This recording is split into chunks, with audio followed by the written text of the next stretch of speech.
Hi friends, welcome back to Neha's home flavour. ఇంట్లో మిగిలిపోయిన అన్నంతో ప్రతిసారి రొటీన్గా చేసుకునే ఈ ఫ్రైడ్ రైస్, లెమన్ రైస్ చేసి బోర్ కొట్టిందా?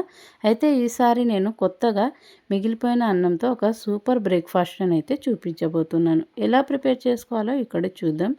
నేను ఇప్పుడు ఒక బౌల్ తీసుకొని ఇందులోనే 2 కప్స్ వరకు అయితే మిగిలిపోయిన అన్నంని తీసుకున్నానండి. ఇందులోనే సన్నగా తరిగి పెట్టుకున్న ఆనియన్స్ని వేసుకోవాలి. మరియు కారానికి తగ్గట్టు పచ్చిమిర్చిని కూడా రౌండ్గా కట్ చేసుకోవాలి. చిన్న చిన్న పీసెస్గా కట్ చేసుకొని వేసుకోవాలి. ఇందులోనే 1 టేబుల్ స్పూన్ కారం వేసుకొని, మనం ఆల్రెడీ అన్నంలో ఉప్పు వేసి వండింటాం కాబట్టి ఇక్కడ ఉప్పు చిటికెడు వేస్తే సరిపోతుంది.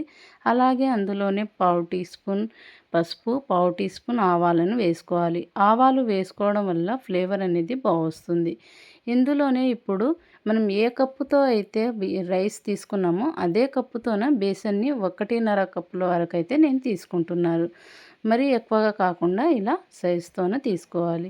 ఇందులోనే మరీ ఎక్కువ వాటర్ పోయకుండా జస్ట్ ఒక చిన్న కప్పుతోనే నేను 1 కప్పు వాటర్ని అయితే యాడ్ చేస్తున్నాను.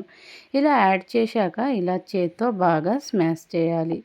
ఇలా చపాతీ పిండి కంటే కాస్త లూజ్గా చేత్తో ఒత్తడానికి వీలుగా ఉండేలా బాగా స్మాష్ చేస్తూ కలుపుకోవాలి.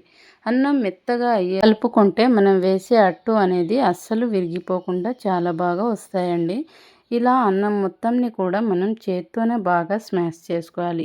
మిడిల్లో మనకు కొద్దిగా వాటర్ని కూడా యాడ్ చేసుకొని ఇలా చేత్తోనే బాగా స్మాష్ చేసుకోవాలి. ఇది చపాతీ పిండిలా కాకుండా కొద్దిగా లూజ్గా ఉండేటట్టయితే ఇలా స్మాష్ చేసుకోవాలి. ఇక్కడ నేను వీడియోలో చూపిస్తున్నట్టుగా ఇలా మెత్తగా రావాలండి.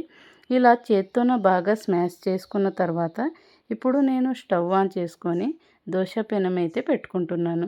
ఇందులోనే నేను కొద్దిగా ఆయిల్ని వేసి తవ మొత్తాన్ని కూడా స్ప్రెడ్ చేసుకున్నాను.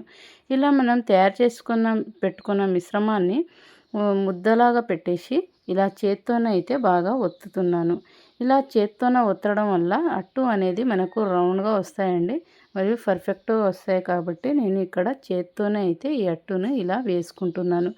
ఇలా అట్టు వేసేటప్పుడు ఖచ్చితంగా మనము ఫ్లేమ్ని అయితే మీడియం ఫ్లేమ్లోనే ఉంచి పెట్టుకోవాలి. ఇలా మీడియం ఫ్లేమ్లో పెట్టుకొని అట్టును వేసుకున్న తర్వాత కొద్దిగా ఆనియన్స్ని వేసుకోవాలి. ఆనియన్స్ వేసుకోవడం వల్ల టేస్ట్ అనేది బాగుంటుంది. అందుకని నేను ఇక్కడ ఆనియన్స్ని యాడ్ చేసుకున్నాను. తర్వాత కార్నర్స్లో మనం వేసిన అట్టు కార్నర్స్లోనే ఇలా ఆయిల్ని అప్లై చేసుకొని 2 వైపులా కూడా గోల్డెన్ కలర్ వచ్చేంత వరకు కాల్చుకోవాలి. ఇలా 2 సైడ్లో కూడా ఇలా కాల్చుకుంటే టేస్ట్ అనేది బాగుంటుంది. మరియు ఎంతో క్రిస్పీగా కరకరలాడుతూ ఉంటాయి. కాబట్టి ఇలా వీడియోలో చూపిస్తున్నట్టుగా 2 వైపులా కూడా కాల్చుకోవాలి. ఇలా కాల్చుకోవడం వల్ల చాలా క్రిస్పీగా మరియు కరకరలాడుతూ అయితే ఈ గోల్డెన్ కలర్ వచ్చే విధంగా ఇలా కాల్చుకోవాలి. ఇక్కడ మీరు అలాగే కూడా సర్వ్ చేసుకోవచ్చు.